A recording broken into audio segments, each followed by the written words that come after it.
once again as we head through the morning of the 27th of April 2025. Look at the GFS here. Absolutely just going full nuclear off of the east coast of the Philippines with a full-on typhoon. Now, as I've said for almost the last week now, we show you the GFS. Now, keep in mind, if you're just looking at one model, and particularly I'm looking at Windy here, make sure you look at the differences between the other models, because this is the ECMWF showing kind of a little area of low pressure at the same time frame here on the 4th of April, just towards the west of the Philippines versus the big fat typhoon towards the east. And there's some reasoning for this. One is the fact that the ECMWF has been continuously kind of taking what is Invest 99W, located just south of Palau here in Yap, towards the west over Mindanao with the easterlies, which is the more likely scenario here, to be quite honest with you. We have a subtropical ridge located just around Guam, extending out towards Luzon, so that would increase rainfall for a good portion of Visayas, and maybe it eventually out towards central and northern Luzon as that area kind of lifts towards the north.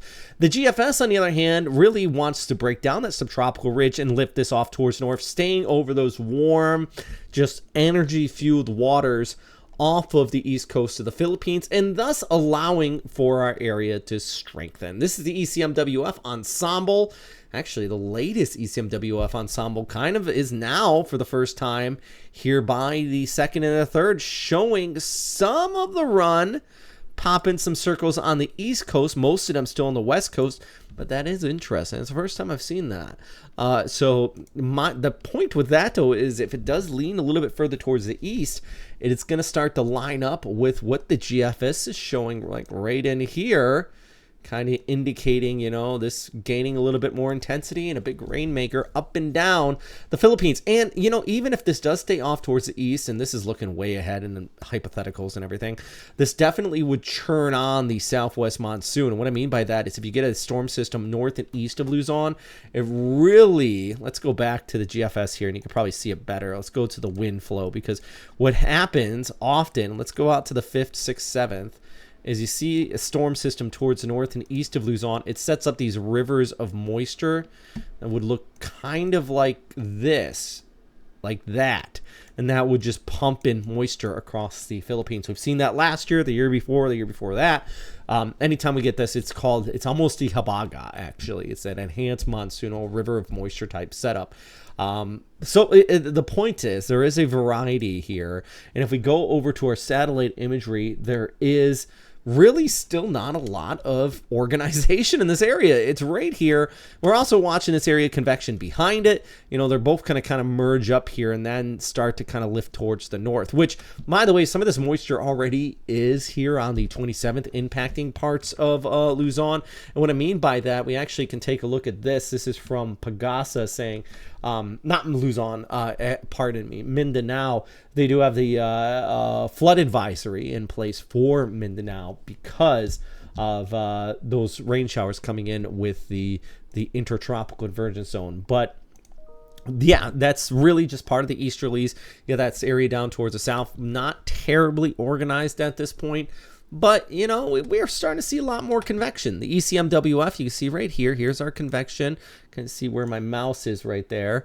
As it lifts off towards the north and east by next Tuesday into Wednesday. So next Tuesday and the Wednesday would be the 29th over towards the 30th. And then by the 1st, kind of pushing off there towards the west. Actually, no, excuse me. The 30th into the 1st, I should say.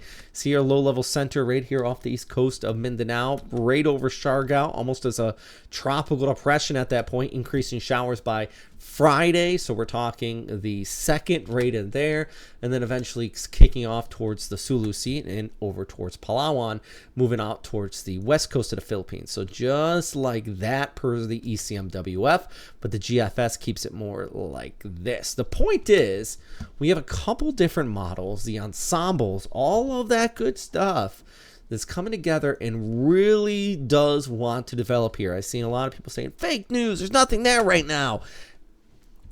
Today, there is nothing there. This is why it's called forecasting, guys. We have nothing at this time, but there definitely is the energy available And the guidance has been kind of coming on board here. And if I see the ECMWF swing more closer to what the GFS is saying, it ain't there yet. But if it does, then definitely that really starts to raise the alarms, which hopefully it already has. I mean, we've been talking about this for a week now, saying there's going to be a likely LPA. The GFS still is much more aggressive, but yeah, you want to continue to check back in for updates. At the very least, it is going to bring some much needed rainfall. That is for sure. And here you go. Look at General Santos, Davao. That's where we have those flood advisories in place.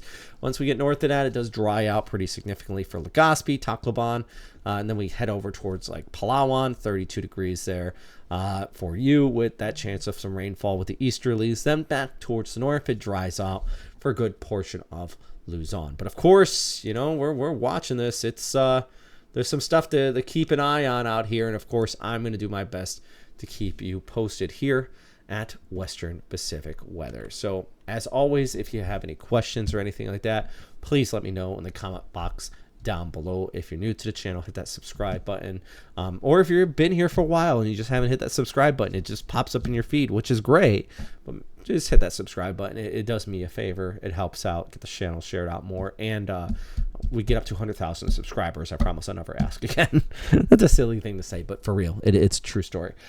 Because we get channel verified. It helps us competing against major news agencies and like that. I know how the algorithm for YouTube works. So yeah, that's my big thing for today. Anyways, I'll keep you guys posted. And as always, thanks for watching. Number one thing, of course, is stay safe out there. Have a good day.